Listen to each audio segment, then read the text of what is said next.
ทั้งนี้ได้ดำเนินการจัดส่งแล้วจำนวน 3,700,000 เม็ดส่วนที่เหลืออีกจำนวน 21,300,000 เม็ดทยอยส่งมอบพื้นที่ได้ตั้งแต่วันอาทิตย์ที่ 17 กรกฎาคม 2565 เป็นต้นไปรวมทั้งสั่งซื้อวัตถุดิบเพิ่มเติมให้สอดคล้องกับความต้องการที่เพิ่มขึ้นนอกจากนี้ได้จัดหายาโมนูพิราเวียจำนวน 5 ล้านแคปซูลส่งมอบให้สำนักงานปลัดกระทรวงสาธารณสุขแล้ว 2 ล้านแคปซูลเมื่อวันที่ 12 กรกฎาคมที่ผ่านมาอีก 3 ล้านแคปซูลอยู่ระหว่างการจัดหาคาดว่าสามารถส่งมอบได้ไม่เกินปลายเดือนนี้ทั้งนี้องค์การเภสัชกรรมจะติดตามและประเมินสถานการณ์ความต้องการใช้อย่างใกล้ชิดเพื่อปรับแผนการสำรองทั้งการผลิตเองและจัดหาให้สอดคล้องกับสถานการณ์ของการระบาดของโรคโควิด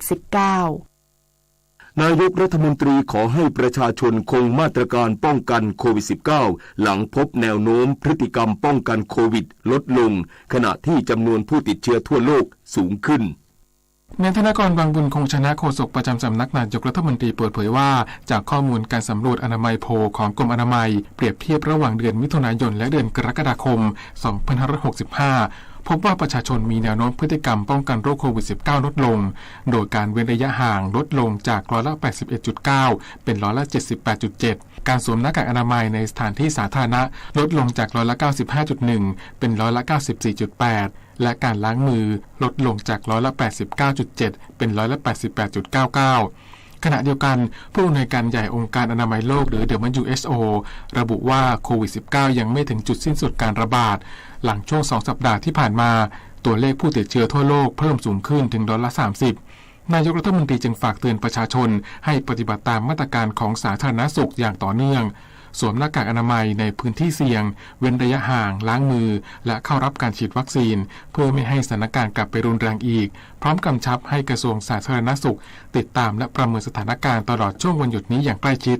ขณะที่ศาสตราจารย์นายแพทย์นิติพัฒน์เจียรกุลหัวหน้าสาขาวิชาโรคระบบการหายใจและวัณโรคภาควิชาอายุรศาสตร์คณะแพทยศาสตร์ศิริราชพยาบาลมหาวิทยาลัยมหิดลกล่าวถึงสถานการณ์โรคโควิด -19 ที่ปัจจุบันมีการระบาดของสายพันธุ์ BA.5 ว่าจากสถิติพบผู้ป่วยเพิ่มขึ้นหลังเปิดประเทศและเปิดเทอมแม้จะยังไม่เพิ่มขึ้นมากเท่าช่วงระบาดรุนแรงของ BA.2 แต่ทำให้สถานการณ์ที่คาดว่าจะสงบลงไม่เป็นไปตามที่คาดจึงต้องร่วมมือกันทำเหมือนช่วงก่อนสงกรานต์ที่ผ่านมาเพื่อควบคุมไม่ให้การระบาดเพิ่มสูงขึ้นไปอีกส่วนผู้ที่ต้องการใช้บริการรถสาธารณะในการเดินทางขอความร่วมมือสวมหน้ากากอนามัยหากเดินทางไกลขอให้สวมหน้ากากอนามัยตลอดเวลาการปลดหน้ากากอนามัยเป็นช่วงๆยังไม่ปลอดภัยและยืนยันว่าการสวมหน้ากากอนามัยนอนขณะเดินทางไกลบนรถสาธารณะที่เป็นระบบปิดการระบายอากาศไม่ดีจึงถือว่าปลอดภัยการเดินทางที่อยู่ในยานพาหนะที่เป็นระบบอากาศเป็นแบบปิดเนี่ยพยายามใส่หน้ากากให้มากเข้าไว้นะครับอาจจะถอดหน้ากากได้ตอนทานอาหารทานดื่มน้ำอะไรเท่าที่จำเป็นนะครับปกติเราก็จะไม่อยากให้ทานอาหารระหว่างที่เดินทางด้วยขนส่งสาธารณะระยะยาวส่วนการปลดหน้ากากได้เป็นช่วงๆเนี่ยคิดว่าไม่น่าจะปลอดภัยในระยะนี้นะครับศาสตราจารย์นายแพทย์นิติพัฒน์กล่าวด้วยว่าหากภายหลังพบว่าสถานการณ์การระบาดโรคโควิด -19 ดีขึ้นซึ่งคาดว่าอาจจะใช้เวลา 2-4 สัปดาห์เป็นอย่างน้อยจึงค่อยผ่อนคลายกิจกรรมต่างๆได้และวันหยุดยาว 5 วันนี้ในอีก 1-2 สัปดาห์เป็นช่วงที่ต้องเฝ้าระวังแต่ย้ำว่าหากทุกคนช่วยกันเฝ้าระวังจะช่วยให้สถานการณ์ดีขึ้นได้พร้อมคาดหวังว่าคนไทยจะร่วมมือกันป้องกันให้สามารถผ่านสถานการณ์ครั้งนี้ไปได้อีกศักดิ์สิทธิ์ประดับศิลป์รายงานสำนักงานตำรวจแห่งชาติเข้มงวดมาตรการ10รถขมป้องกันและลดอุบัติเหตุทางถนนช่วงวันหยุดยาวพลตำรวจเอกดำรงศักดิ์กิติประภัสรองผู้บัญชาการตำรวจแห่งชาติเปิดเผยว่าในช่วงประชาชนเดินทางหลังวันหยุดยาววันอาสาฬหบูชาวันเข้าพรรษาพลตำรวจเอกสุวัสดิ์แจ้งยอดสุขผู้บัญชาการตำรวจแห่งชาติได้เน้นย้ำให้ตำรวจทุกพื้นที่เข้มงวดการบังคับใช้กฎหมายจราจร10ข้อหาหลักหรือมาตรการ10รถขมได้แก่ไม่ขับรถเร็วเกินกว่ากฎหมายกำหนดไม่ฝ่าฝืนสัญญาณไฟจราจรและไม่ขับรถย้อนสอนมีใบขับขี่คาดเข็มขัดนิรภัยและไม่แซงในที่คับขัน ไม่ขับขี่รถขณะเมาสุราสวมหมวกนิรภัยไม่ใช้รถมอเตอร์ไซค์ที่ไม่ปลอดภัยและไม่ใช้โทรศัพท์มือถือขณะขับรถเพื่อป้องกันและลดการเกิดอุบัติเหตุทั้งนี้จากการคาดการณ์ของกรมทางหลวงวันนี้จะมีประชาชนเดินทางกลับโดยรถมากที่สุดพลเอกประยุทธ์จันทร์โอชานายกรัฐมนตรีจึงมีความกังวลในเรื่องอุบัติเหตุและการจราจรติดขัดรวมทั้งสถานการณ์การแพร่ระบาดของโรคโควิด -19 สั่งกำชับให้สำนักงานตำรวจแห่งชาติอำนวยความสะดวกการจราจรให้กับผู้ใช้รถใช้ถนนพร้อมทั้งรักษามาตรการป้องกันการแพร่ระบาดของโรคโควิด -19 จึงขอให้ทุกคนช่วยกันรักษาวินัยจราจรสวมหมวกนิรภัยใส่หน้ากากอนามัยเมาไม่ขับช่วยลดอุบัติเหตุบนท้องถนนควบคู่ป้องกันโรคโควิด -19 ตลอดช่วงวันหยุดยาวนี้ด้านนายประสิทธิ์คำเกิดรองกรรมการผู้จัดการบริษัทกลางคุ้มครองผู้ประสบภัยจากรถจำกัดได้เน้นย้ำถึงความสำคัญของพระราชบัญญัติคุ้มครองภัยผู้ประสบอุบัติเหตุจากรถโดยระบุว่าได้มีการปรับปรุงวงเงินความคุ้มครองตั้งแต่เดือนเมษายน 2563 เป็นต้นมาการประกันภัยตามพระราชบัญญัติดังกล่าวจะเป็นหลักประกันที่จะให้ความคุ้มครองความเสียหายที่อาจจะเกิดขึ้นได้และเพื่อให้การจ่ายค่าชดเชยเป็นไปด้วยความรวดเร็วมากขึ้นปัจจุบันพรบคุ้มครองผู้ประสบภัยจากรถกำหนดเอาไว้ให้ว่าถ้ากรณีที่รถที่ผิดประกันภัยไปก่อให้เกิดภัยทำให้มีผู้ได้รับบาดเจ็บจะให้การคุ้มครองกรณีบาดเจ็บต่อร่างกายสำหรับผู้ถูกกระทำวงเงินไม่เกิน 80,000 บาทกรณีสูญเสียอวัยวะให้การคุ้มครองจำนวน 200,000 บาทคือกำหนดไว้เลยว่าเราสูญเสียอวัยวะส่วนไหนจะได้คุ้มครองเท่าไหร่เพื่อให้ประกันภัยเนี่ยต้องจ่ายด้วยความรวดเร็วอย่างไรก็ตามขอให้ผู้ใช้รถใช้ถนนต้องระมัดระวังอย่าประมาทมีสติและมีน้ำใจต่อเพื่อนร่วมทางจุฑามาศรักษาพันธ์รายงานกรมพัฒนาสังคมและสวัสดิการต่อยอดความร่วมมือการดำเนินงานพัฒนาคนทุกช่วงวัยสร้างงานสร้างอาชีพสร้างรายได้ให้คนไร้ที่พึ่งนายอนุกูลปิดแก้วอธิบดีกรมพัฒนาสังคมและสวัสดิการกล่าวถึงการจ้างงานคนไร้บ้านและการแก้ปัญหาสุขภาพจิตว่ามีการทำบันทึกข้อตกลงร่วมกับภาคีเครือข่ายสถานประกอบการ284แห่งหาแนวทางการแก้ปัญหากลุ่มเปราะบางจิตเวชทั้งระบบเพื่อให้สามารถกลับคืนสู่สังคมได้และไม่เป็นภาระพึ่งพิงซึ่งที่ผ่านมาการต่อยอดความร่วมมือการดำเนินงานพัฒนาคนทุกช่วงวัยสร้างงานสร้างอาชีพสร้างรายได้โดยปัจจุบันมีคนไร้ที่พึ่งจำนวน597คนมีอาชีพมีรายได้และพึ่งพาตนเองได้ทั้งนี้กรมพัฒนาสังคมและสวัสดิการได้ประสานความร่วมมือกับกรุงเทพมหานครที่ดูแลรับผิดชอบสวนรถไฟ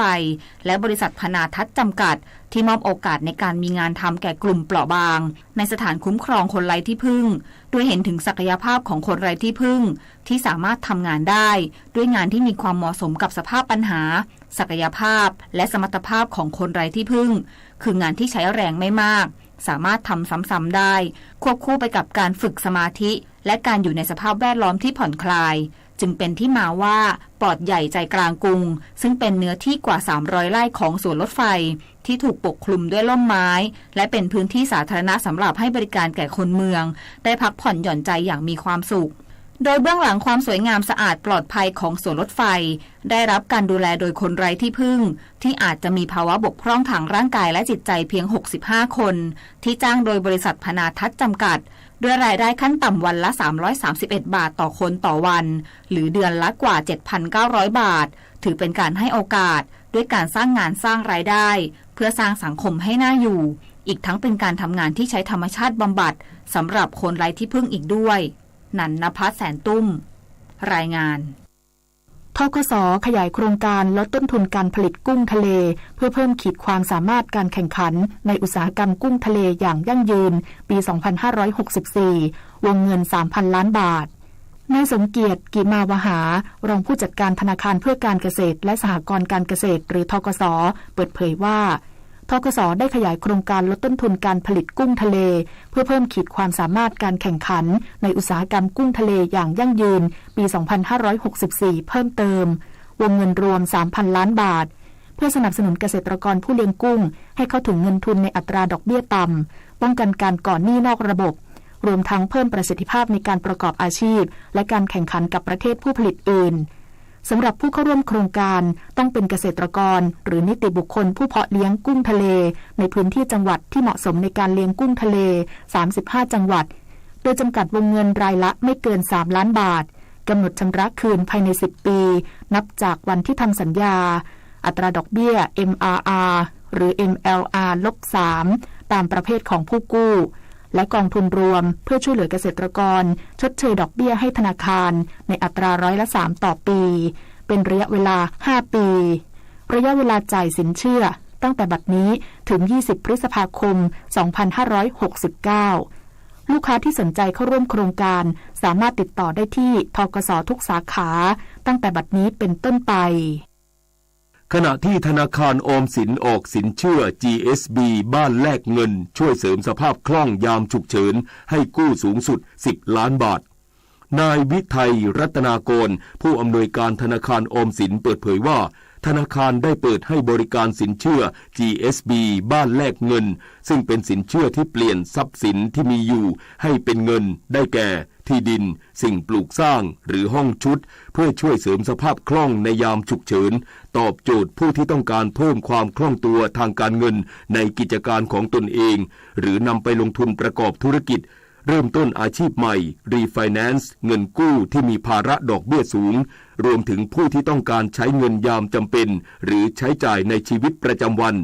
โดยให้วงเงินกู้ไม่เกินรายละ10 ล้านบาทสามารถใช้หลักทรัพย์ที่ปลอดจำนองมาเป็นหลักประกันได้สำหรับผู้ที่สนใจสินเชื่อ GSB บ้านแลกเงินต้องมีอาชีพและรายได้แน่นอนหากเป็นผู้มีรายได้ประจำอายุผู้กู้กับระยะเวลาชำระคืนเงินกู้รวมกันแล้วต้องไม่เกิน65 ปีมีอายุงาน6 เดือนขึ้นไป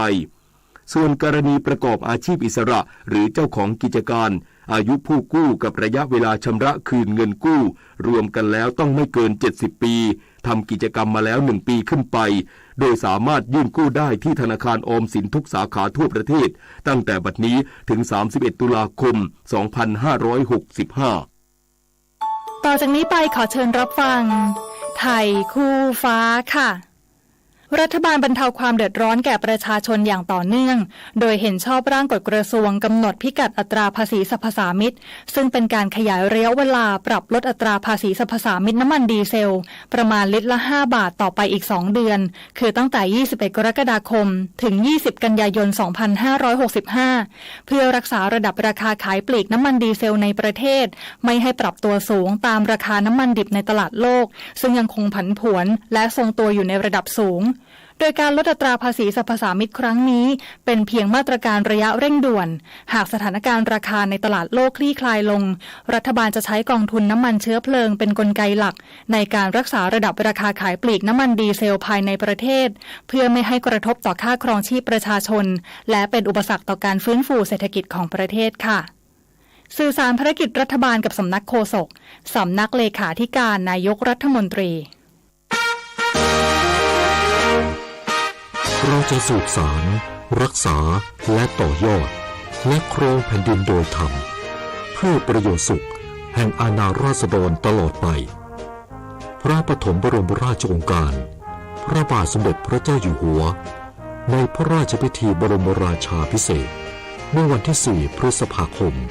พุทธศักราช 2562ข้าราชการต้องแยกเรื่องส่วนตัวออกจากตำแหน่งหน้าที่และยึดถือประโยชน์ส่วนรวมของประเทศชาติเหนือกว่าประโยชน์ส่วนตนสารประโยชน์ของชาติและปวงประชาอีกหนึ่งหัวข้อเรื่องจริยธรรมที่ข้าราชการพลเรือนทุกคนพึงควรปฏิบัติทำความดีเพื่อชาติไทย7:18 น.ต่อไปรับฟังข่าวต่างประเทศศาลสูงศรีลังกาออกคำสั่งห้ามอดีตนายกรัฐมนตรีมหินทราราชปักษาและอดีตรัฐมนตรีคลังบาซิลราชปักษาเดินทางออกนอกประเทศโดยไม่ได้รับการอนุมัติจากศาลจนกระทั่งถึงวันที่28 กรกฎาคมนี้สื่อท้องถิ่นรายงานว่าความเคลื่อนไหวดังกล่าวซึ่งมีขึ้นเมื่อวันที่13 กรกฎาคมยังได้ห้ามอดีตเจ้าหน้าที่อาวุโส2 คนได้แก่นายอาจิตนิวากคาบราอันอดีตผู้ว่าการธนาคารกลางและประชาชนอีกหลายคนออกนอกประเทศนอกจากนี้ยังมีการร้องขอให้สอบสวนผู้รับผิดชอบต่อสถานการณ์เศรษฐกิจที่ล่มสลายของประเทศเป็นรายบุคคลด้วยทั้งนี้ประธานรัฐสภาได้ประกาศการลาออกจากตำแหน่งอย่างเป็นทางการของประธานาธิบดีโกตาบายาราชปักษาเมื่อวานนี้ ก่อนที่นายกรัฐมนตรีรานินวิกรมสิงเหจะสาบานตนเข้ารับตำแหน่งประธานาธิบดีเฉพาะการนายคาร์ล ลอเตอร์บัชรัฐมนตรีสาธารณสุขเยอรมนีแนะนำวันนี้ว่าให้ฉีดวัคซีนโควิด -19 โดส 4 ในประชาชนอายุต่ำกว่า 60 ปีซึ่งแย้งกับคำแนะนำของคณะกรรมาธิการว่าด้วยเรื่องวัคซีนที่แนะนำให้ฉีดวัคซีนเข็มกระตุ้นที่ 2 ด้วยวัคซีนชนิด mRNA เช่นวัคซีนไฟเซอร์หรือโมเดอร์นาในประชาชนอายุมากกว่า 70 ปีขึ้นไปผู้อาศัยในสถานดูแลผู้สูงอายุประชาชนที่มีภาวะภูมิคุ้มกันบกพร่องและบุคลากรทางการแพทย์ขณะที่วัคซีนที่ปรับปรุงเพื่อต้านเชื้อกลายพันธุ์โอมิครอนคาดว่าจะออกมาในช่วงปลายเดือนสิงหาคมหรือต้นเดือนกันยายนนี้แต่นายรอเตอร์บัชกล่าวว่า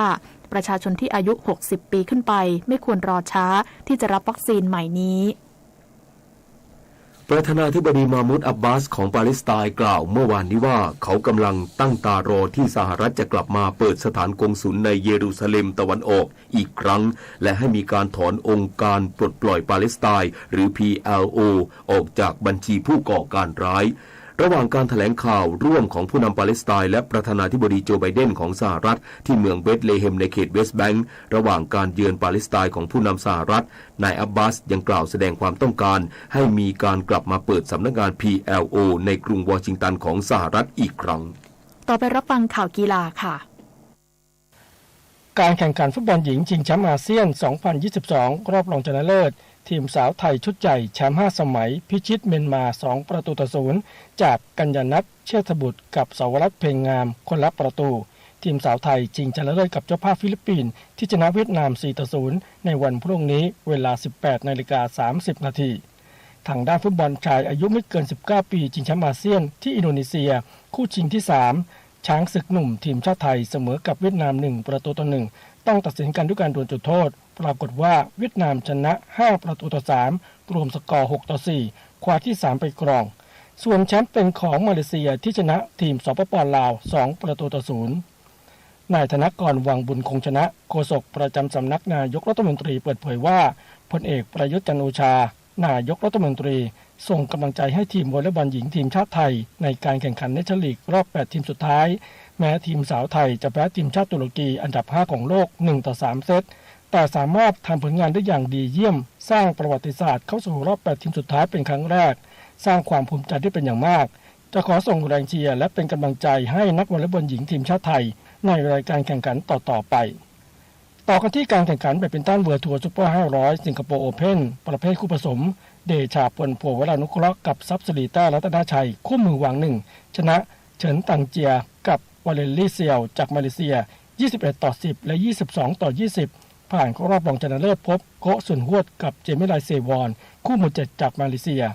หญิงคู่พุทธิตาสุภัทรจิรกุลกับสุพิศราพิวสามพลานพลิกชนะคู่มือ4จากจีนเหลียวส่วนกับเซียยู่ติง21-15และ21-12เข้าไปตัดกับอภิยานีรายาฮูกับซิติฟาเดียซินวาจากอินโดนีเซียขณะที่หญิงเดี่ยวพรปวีช่อชูวงศ์มือวาง6แพ้ซาเอนะคาวาคามิจากญี่ปุ่น0-2เกมตกรอบไปอย่างน่าเสียดายขณะที่สมาคมกีฬาแบดมินตันแห่งประเทศไทยจัดพิธีลงนามความร่วมมือหรือ MOU กับสมาคมกีฬาแบดมินตันของจีนที่สถานเอกอัครราชทูตสาธารณรัฐประชาชนจีนประจำประเทศไทยโดยมีมิสเตอร์หานจื้อเฉียงเอกอัครราชทูตจีนประจำประเทศไทยคุณหญิงปฐมาลีสวัสดิ์ตระกูลนายกสมาคมกีฬาแบดมินตันแห่งประเทศไทยและมิสเตอร์จางจุ้นประธานสมาคมกีฬาแบดมินตันของจีนร่วมลงนามนายกสมาคมกีฬาแบดมินตันแห่งประเทศไทยกล่าวว่าการจะก้าวขึ้นไปเป็นระดับท็อปของโลกต้องมีการวางรากฐานและพัฒนานักกีฬารุ่นใหม่ๆหากดำเนินการตามบันทึกข้อตกลงนี้หวังว่าเยาวชนไทยจะได้มีโอกาสเข้าร่วมการฝึกซ้อมกับทีมชาติของจีนรวมถึงการเรียนรู้ระบบการเตรียมตัวของนักกีฬาพงษ์เกษมสมสุขรายงานต่อไปเป็นพยากรณ์อากาศกรมอุตุนิยมวิทยาพยากรณ์อากาศ24ชั่วโมงข้างหน้ามรสุมตะวันตกเฉียงใต้กำลังปานกลางพัดปกคลุมทะเลอันดามันประเทศไทยและอ่าวไทยลักษณะเช่นนี้ทำให้ประเทศไทยมีฝนลดลงและยังคงมีฝนตกหนักบางแห่งบริเวณภาคกลางภาคตะวันออกและภาคใต้ฝั่งตะวันตกขอให้ประชาชนที่อาศัยอยู่โดยเฉพาะที่ลาดเชิงเขาใกล้ทางน้ำไหลผ่านและพื้นที่ลุ่มระวังอันตรายจากฝนตกหนักและฝนที่ตกสะสมซึ่งอาจทำให้เกิดน้ำท่วมฉับพลันและน้ำป่าไหลหลากไว้ด้วย สำหรับคลื่นลมบริเวณทะเลอันดามันและอ่าวไทยตอนบนมีกำลังปานกลางโดยมีคลื่นสูงประมาณ2เมตรบริเวณที่มีฝนฟ้าคะนองคลื่นสูงมากกว่า2เมตรส่วนอ่าวไทยตอนล่างทะเลมีคลื่นสูง 1-2 เมตรห่างฝั่งคลื่นสูงมากกว่า2เมตรพยากรณ์อากาศตั้งแต่เช้าวันนี้จนถึงเช้าวันพรุ่งนี้ภาคเหนือมีฝนฟ้าคะนอง140%ของพื้นที่ภาคตะวันออกเฉียงเหนือมีฝนฟ้าคะนอง140%ของพื้นที่ภาคกลางมีฝนฟ้าคะนอง140%ของพื้นที่ภาคตะวันออกมีฝนฟ้าคะนอง60%ของพื้นที่กับมีฝนตกหนักบางแห่งลมตะวันตกเฉียงใต้ความเร็ว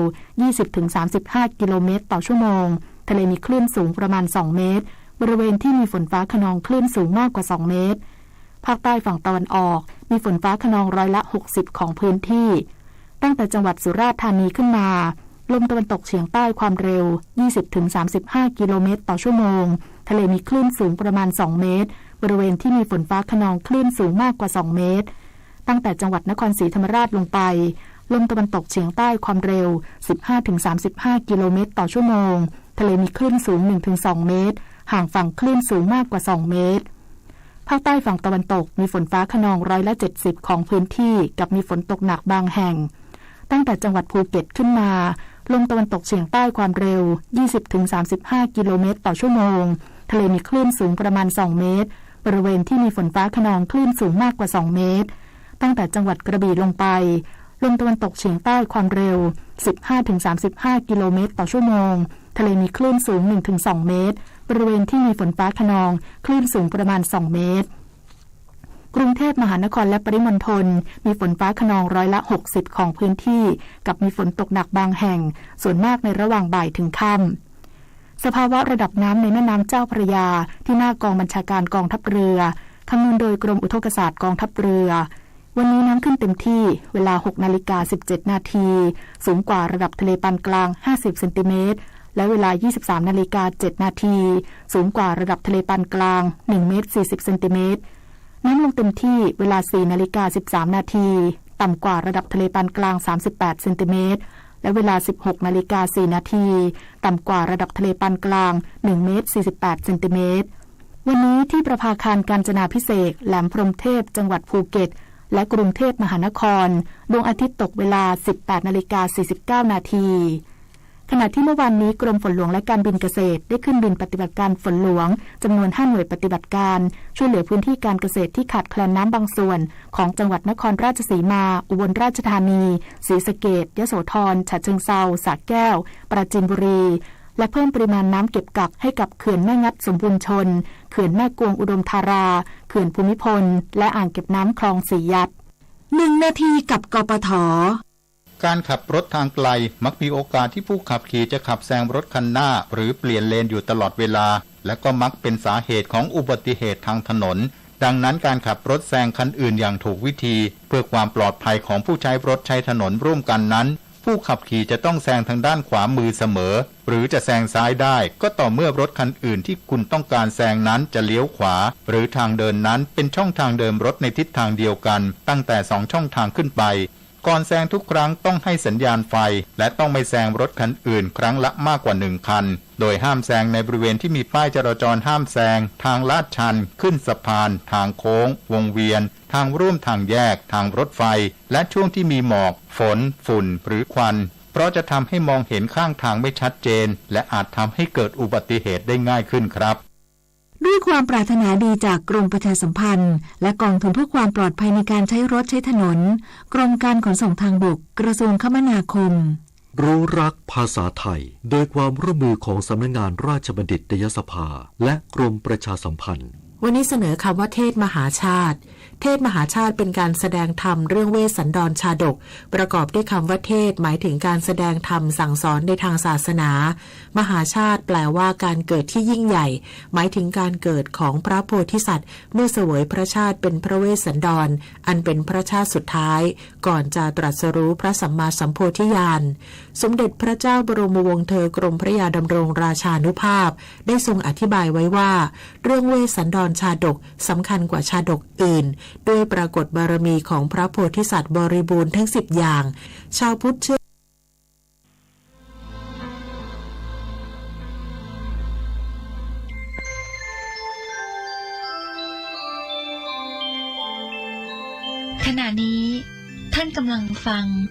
สถานีวิทยุกระจายเสียงคลื่นเพื่อการศึกษาพระพุทธศาสนาและวัฒนธรรมระบบ FM 104.5 เมกะเฮิรตซ์ออกอากาศณวัดฝายหินตำบลสุเทพอำเภอเมืองจังหวัดเชียงใหม่โทรศัพท์053-226-058 053-943-691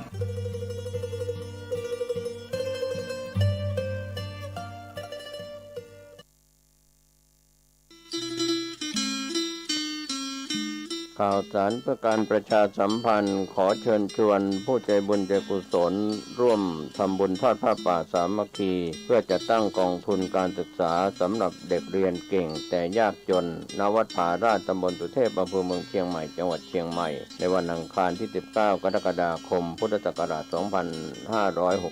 2565โดยทางคณะกรรมการบริหารศูนย์อำนวยการขจัดความยากจนและพัฒนาคนทุกช่วงวัยอย่างยั่งยืนตามหลักปรัชญาเศรษฐกิจพอเพียงอำเภอพร้อมภาคเอกชนที่มีจิตศรัทธาเล็งเห็นความสำคัญของการศึกษาโดยนำเงินทอดผ้าป่าในครั้งนี้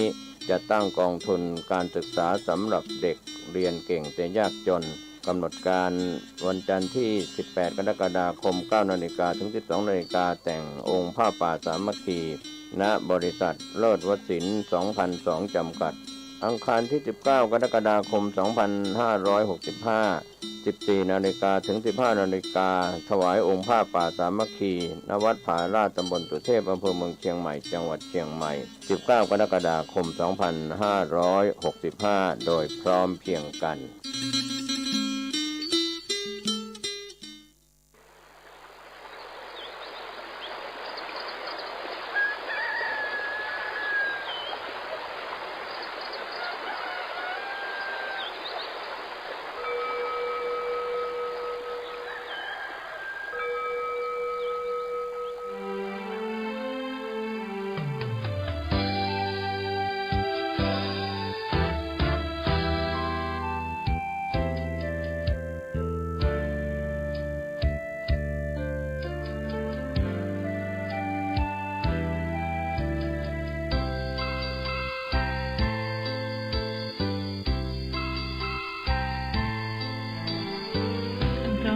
ที่ปานน้ำงดงามสูงเด่นรอยธรรมเทระพระเนตรฝากเสียงผ่านสายลมลอยเชิญชวนศรัทธาร่วมบูรณาวัดป่าดงดอยยอดภูนางแก้วยังคอยทอแสงส่องฟ้าอำไพคลื่นธรรมสีขาวพาเราแช่มชื่นเป็นผู้รู้ผู้ตื่นเบิกบานทั้งกายและใจเคยแผ่คำสอนองค์ชินวรขจรกว้างไกลข่าวสารงานบุญที่ใดสื่อออนไลน์ไปถึงญาติโยมพระธาตุเจดีย์สีสองเมืองเปล่งประกายแล้วบนยอด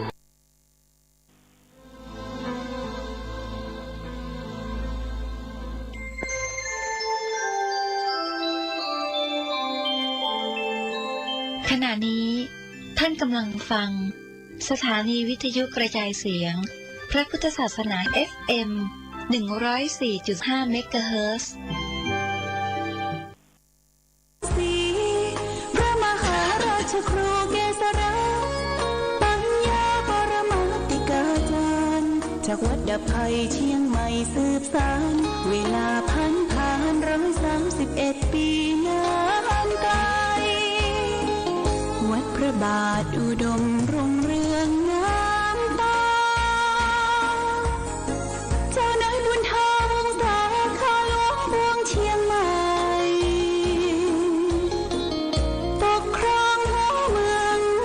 ฟ้าทุ่มเทแรงกายแรงใจทุกชาติพันธุ์รวมใจรักษา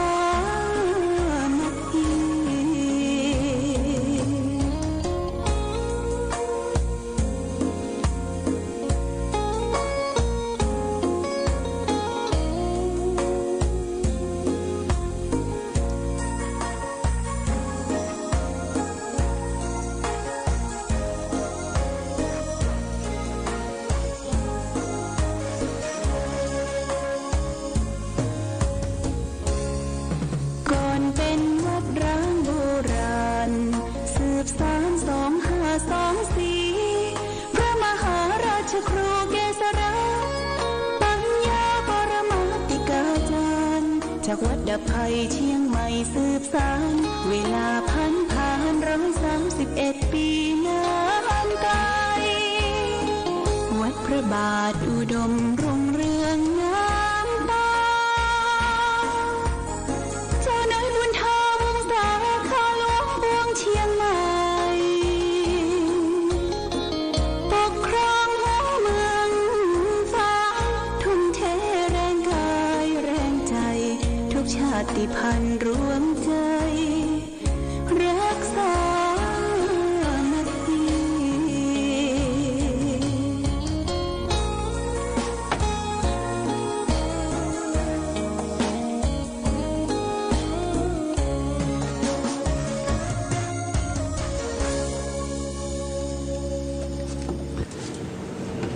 สุขศรัทธาสาธุชนญาติโยมท่านพุทธบริษัททั้งหลาย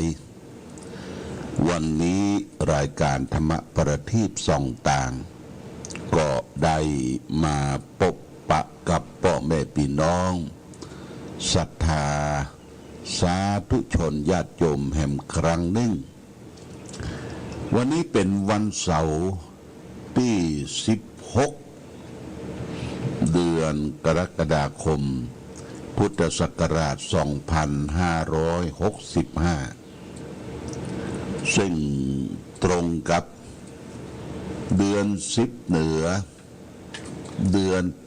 8ใต้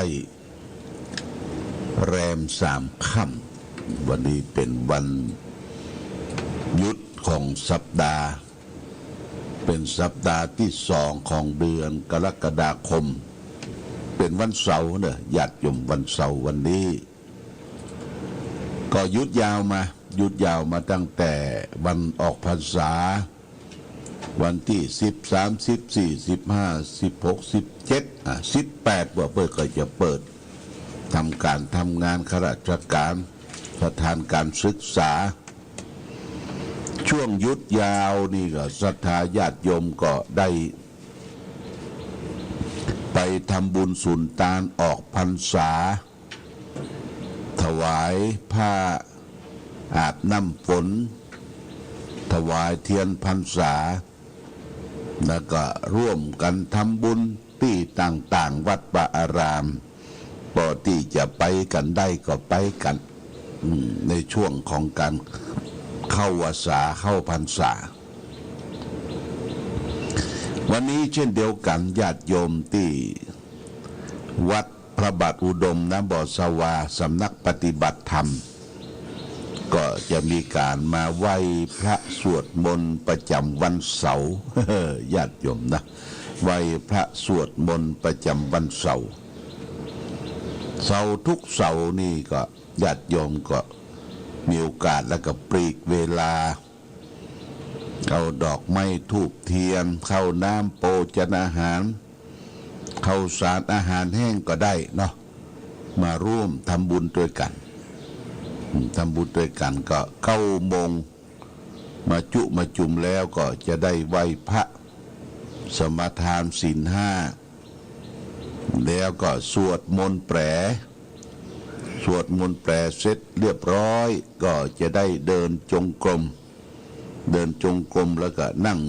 เจริญสมาธิภาวนาเสร็จแล้วก็แผ่เมตตาถวายข้าวน้ำโภชนะอาหารแล้วก็รับประทานอาหารร่วมกันญาติโยมนะรับประทานอาหารร่วมกันสำหรับอาหารทุกมื้อในวันเสาร์ทางวัดก็ได้เตรียมสำหรับกับข้าวไว้2 อย่าง 3 อย่างแล้วแต่จะทำอาหารก็ทำแบบพื้นบ้านญาติโยมเป็นอาหารบ่ได้เลอเลิศประเสริฐแต่ประการใดวันนี้ก็จะมีขั้วนอเนาะขั้วนอมีแกงฟักหม่นขั้วนอเป็นของที่มันมีอยู่ตามท้องถิ่นตามธรรมชาติมาเลี้ยงดูปูเสือบางท่านเข้าพรรษานี่ก็เพิ่งกับฉันเจเนอะกินเจ อาตมาก็เจเหมือนกันเจแต่วันพระเข้าพรรษาเอาวันเดียวเนาะวันพระเข้าพรรษานี่ก็เจด้วยเปิ้ลก็ญาติโยมก็อาหารการกินก็เลือกกินเลือกบริโภคอันใดที่มันถูกปากถูกธาตุโดยเฉพาะอย่างยิ่งถูกธาตุเนี่ยญาติโยมนะตัวเขาเนี่ยมันมีธาตุสี่นะธาตุดินธาตุน้ำธาตุไฟธาตุลมอาหารทุกอย่างทุกชนิดพอกินพอดื่มเข้าไปมันถูกธาตุเนี่ยมันก็ไปบำรุงร่างกายร่างกายอ้วนตีดีงามแข็งแรงบ่มีโรคภัยไข้เจ็บอันใดที่มันบ่ถูกธาตุนี่กะมันฝืนกินนะญาติโยมนะฝืนกินฝืนดื่มแต่ก่อนนี่ฝืนกินฝืนดื่มเนี่ยบางคนกินเหล้าบ่ได้เอามือตืดหูดังว่ะมันคิวอ่ะตืดหูดังมันคิวกินแล้วก็เมาขาดสติสัมเปะสัมปะย่างบ่เป็นบาทบ่เป็นบอนย่างไปทางหน้าก้าวถอยหลังก้าวญาติโยมขาดสตินะสัมเปะสัมปะก็เอามือตืดหูดังกินเหล้ากินสุราเนี่ยมันไปถูกธาตุละธาตุสี่มันบ่ต้องการญาติโยมมันเมาอ่ะมันไปกดประสาทไขสันหลังเฮาเรื่องยาเมาก็เหมือนกันยาเมาก็เริ่มตั้งแต่บุหรี่กัญชาฝิ่นเฮโรอีนกาวทินเดอร์ยาบ้เนี่ยก็เหมือนกันมันมาถูกธาตุเท่าลูกมันมาถูกธาตุมันไปทำลายปอดทำลายตับทำลายสมองมดญาติโยมนะประเด็นนี้ทางราชการบอกว่ายกกัญชาขึ้นมาเป็นพืชที่ถูกต้องตามกฎหมายวะจะสกัดมาเป็นยาวะเอาหมู่ที่ชอบสูบกัญชาผีญาติโยมนะว่าผีตาเตยเตอะเยอะนะผีกัญชานี่ชอบเอาล่ะมันขัดกับกฎหมายตำรวจก็ต้องจับต้องยับแต่เพิ่งก็ประกาศว่าในวัดที่มาปลูกมาได้ผิดเลยนะทางมหาเถรสมาคมประกาศอย่างเด็ดขาดห้ามเอาก้ากัญชาเอาอย่างมาปลูกวัดมันเริ่มต้นมันเป็นยาเสพติดกัญชาถ้าไผมาสูบมาปันลำมาผีตาโตยโตเยอะนะโอ้มันบะเป็นโรคละญาติโยมมันไม่ใช่ยารักษาโรคละมันไปทำลายมันร่างกายเขาแอนตี้นะธาตุสี่เขานี่แอนตี้นะมันบัดรับบางคนรับเข้าไปสติฝันเฟือนบุบป่อบุบแม่ทำลายเองตัวเก่าขาดความยับยั้งชั่งใจเพราะฉะนั้นอาหารการกินนี่พระพุทธเจ้าสอนให้เราชาวพุทธทั้งหลายให้ปัจเจเวกก่อนคำว่าปัจเจเวกนี่ก็คือปฏิสังขายโยพิจารณาก่อนจะกินจะบริโภคจะใจปัจจัยสี่นี่คืออาหารการกินผ้าผ่อนต้นสบายที่อยู่อาศัยยารักษาโรคเสื้อผ้าอาภรณ์ก็เหมือนกันญาติโยมเขาจะนุ่งทะลงใบนี่พระพุทธเจ้าสอนให้ตุเจ้าประสงค์นุ่งผ้าห่มผ้าเพื่อกันเลือกกันยุงกันร้อนกันหนาวกันอุจาดนะคือใจผ้าแต่บ่ฮือใจผ้าสีกาววาว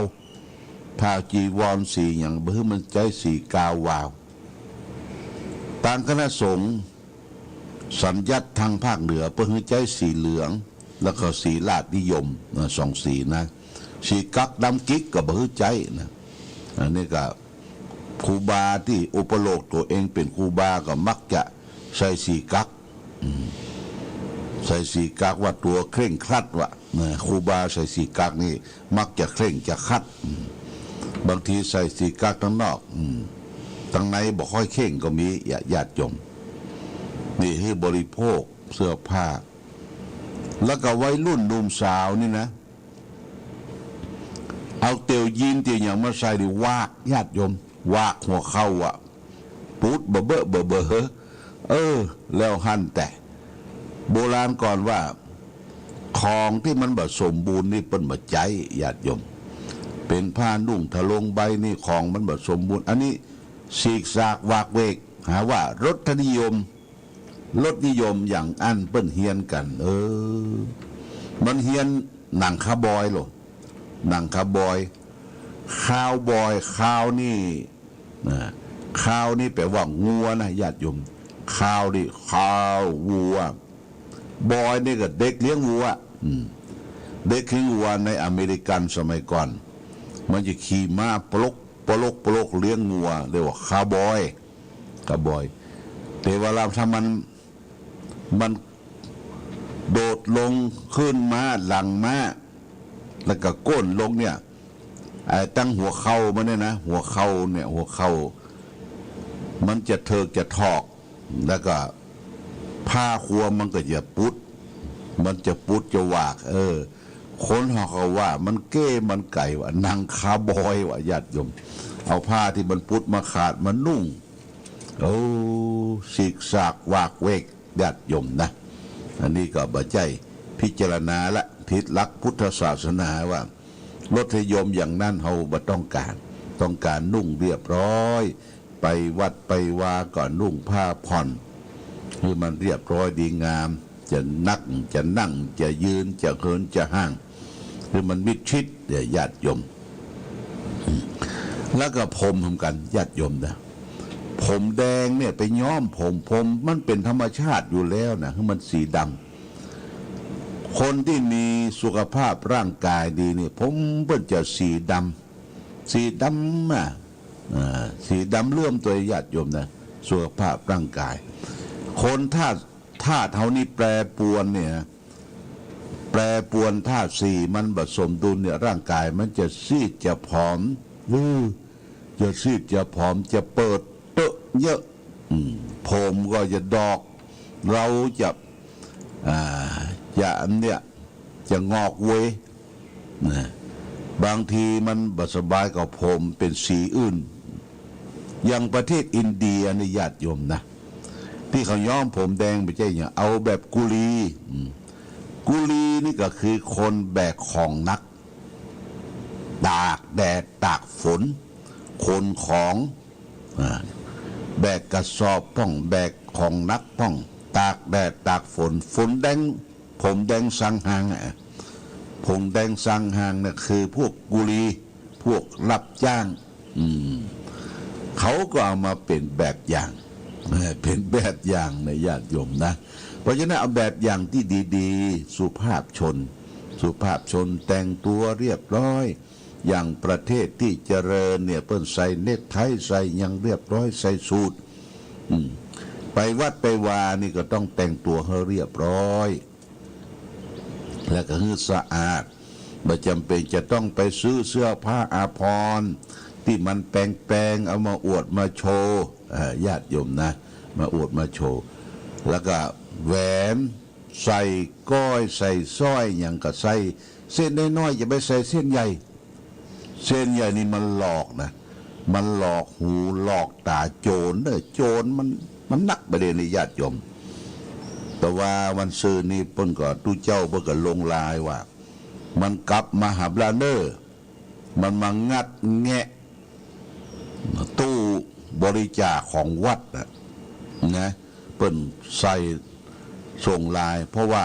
วัดทุกวัดเปิ้นจะมีกล้องวงจรปิดญาติโยมวัดหัดสำราญปากทางขึ้นโดยอ่างขางนะเป็นแหล่งชุมชนที่เปิ้นมาจอดรถจอดรางที่เปิ้นตั้งตู้บริจาคโจรมางัดแงะญาติโยมมางัดแงะเอาสตางค์ที่เปิ้นจะบริจาคช่วยวัดช่วยว่าเป็นค่าน้ำค่าไฟค่าภัตตาหารการกินของตู้เจ้าโจรพวกนี้มันเป็นขี้ยานะญาติโยมมันเป็นขี้ยามันเป็นขี้ลักที่จริงตีนมือก็ดีแต่ใจมันบ่ดีใจมันแคบ ใจมันบ่ฮู้จักบาปบุญคุณโทษมางัดแงะ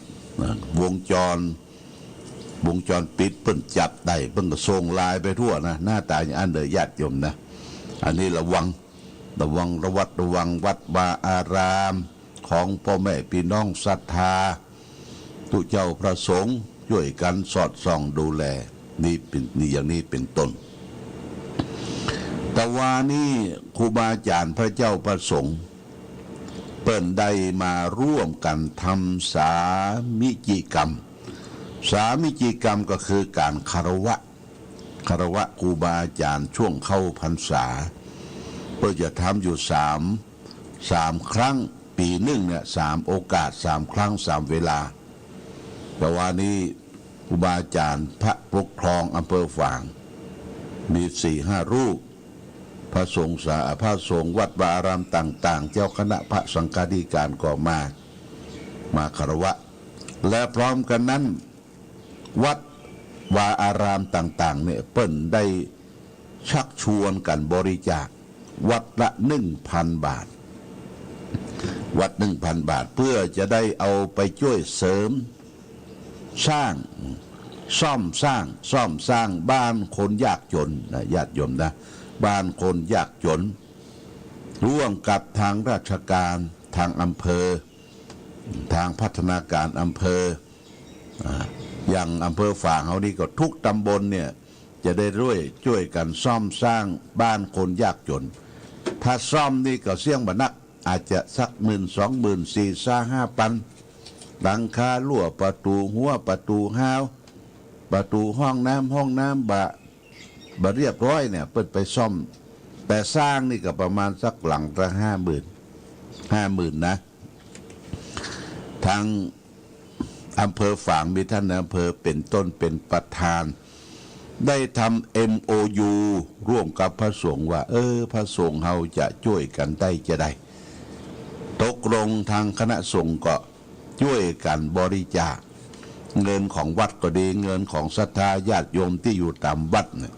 วัดละ 1,000 บาท1,000 บาทรวบรวมได้เงินอยู่ 89,000 บาท89,000 บาทเรือแหม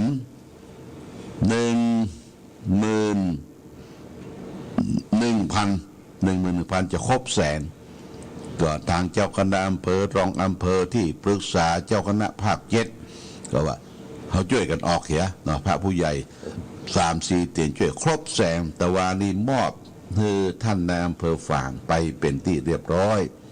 ก่อนเวลา 13 นาฬิกาบ่ายมอบเรียบร้อยแล้วพัฒนาการอำเภอก็ได้รับมอบเงิน100,000เพื่อจะได้ไปซ่อมสร้าง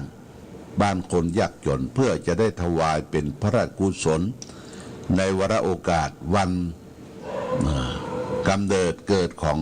สมเด็จพระนางเจ้าพระบรมราชินีนาถวันเฉลิมพระชนพรรษาเดือนสิงหาเนี่ยเพิ่นจัดสร้างแล้วก็สังฆทานต่างๆที่พระสงฆ์ทุกวัดหัววัดเอามาคารวะครูบาอาจารย์เพื่อก็มอบถ่ายรูปมอบคือทางพัฒนาการอำเภอเพื่อจะได้รวบรวมเอาไปเป็นสังเอาไปมอบเพื่อแก่คนยากจนนะญาติโยมนะบ้านวัดราษฎรที่ต้องช่วยกันเรียกว่าบวรแห่มท่านหนึ่งนั้นทางโรงพยาบาลฝางก็คือทางคณะสงฆ์ร่วมมือได้เปิดบัญชีกองทุนอาพาธสงฆ์นะญาติโยมนะญาติโยมจำไว้เนอะบัญชีกองทุนอาพาธสงฆ์เวลาทุกเจ้าประสงค์เจ็บไข้ได้ป่วยไปโรงพยาบาลไปนอนโรงพยาบาลก็ดีนอนห้องแอร์ก็ดีปัจจุบันนี้มันมีค่าใช้จ่ายญาติโยมนะเกินกำลังกว่าทางโรงพยาบาลยาบางตัวเพิ่งก็เป็นยาที่ต้องใช้เงินซื้อกองทุนของโรงพยาบาลก็บ่ค่อยจะมีนักเนี่ยก็ตั้งเปิดกองทุน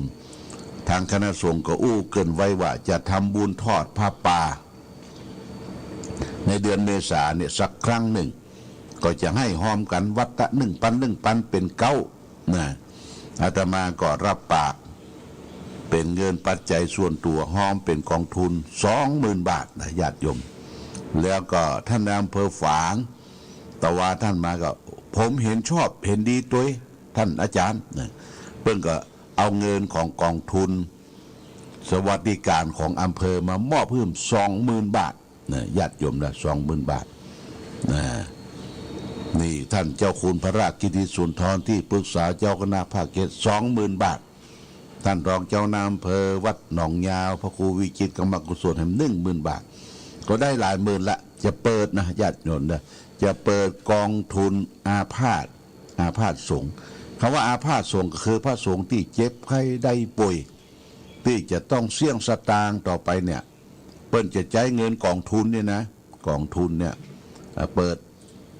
เป็นกองทุนของโรงพยาบาลอำเภอฝางเราเนี่ยนะเพราะฉะนั้นญาติโยมวันหน้าวันลูนถ้ามีการตอดทำบุญผ้าป่าสามัคคีอย่างอื่นก็สร้างมาหมดอะเอามาสร้างกองทุนนะสร้างกองทุนดูแลทุกเจ้าพระสงฆ์พระพุทธเจ้าก็ส่งเสริมว่าบุคคลใดดูแลพระสงฆ์อาพาธสัมปเนนาพาธก็เหมือนกับดูแลพระพุทธเจ้าดูแลพระพุทธเจ้าโดยส่งเสริม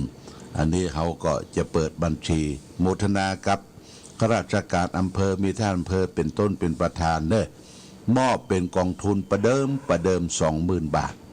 อาตมาก็ 20,000 บาทท่านเจ้าคุณพระราชกิติสุนทรก็ 20,000 บาทได้ 60,000 70,000นะท่านหนองยาวแห่งพระครูวิจิตรกรรมกุศล 10,000 บาทนอกนั้นก็แต่ละวัดก็จะได้ช่วยกันให้กันหอมแล้วก็รวมทุนกันเป็นการทำบุญทอดผ้าป่านี่ก็ฝากไว้ให้แก่ศรัทธาญาติโยมท่านสาธุชนแจ้งข่าวสารการบุญการกุศลให้เราและท่านทั้งหลายได้รับทราบแต่ว่านี้บ้านก็ช่วยต่างวัดก็ช่วยต่างบ้านช่วยกันไปช่วยกันมาเนาะเรียกว่าบวรบ้านวัดราษฎรเป็นความเจริญรุ่งเรืองเป็นคนสมานสามัคคีร่วมด้วยช่วยกันเนาะญาติโยมวันนี้ได้มาพบญาติโยมต้องขออนุโมทนากับญาติโยมนะที่ตังวัดเฮานี่ก็ยังเทวดาที่รอบองค์เจดีย์เนี่ยได้ตั้งเรียบร้อยแล้วแล้วก็ปราสาท15 หลังปราสาทที่ประดับไฟชั้นในชั้นบนของเจดีย์ก็ตั้งเรียบร้อยแล้วก็รอที่จะปลูกกระเบื้องแล้วก็ติดไฟหลายรอบและกำแพงแก้วรอบนอกตะวาตมาก็เดินไปดู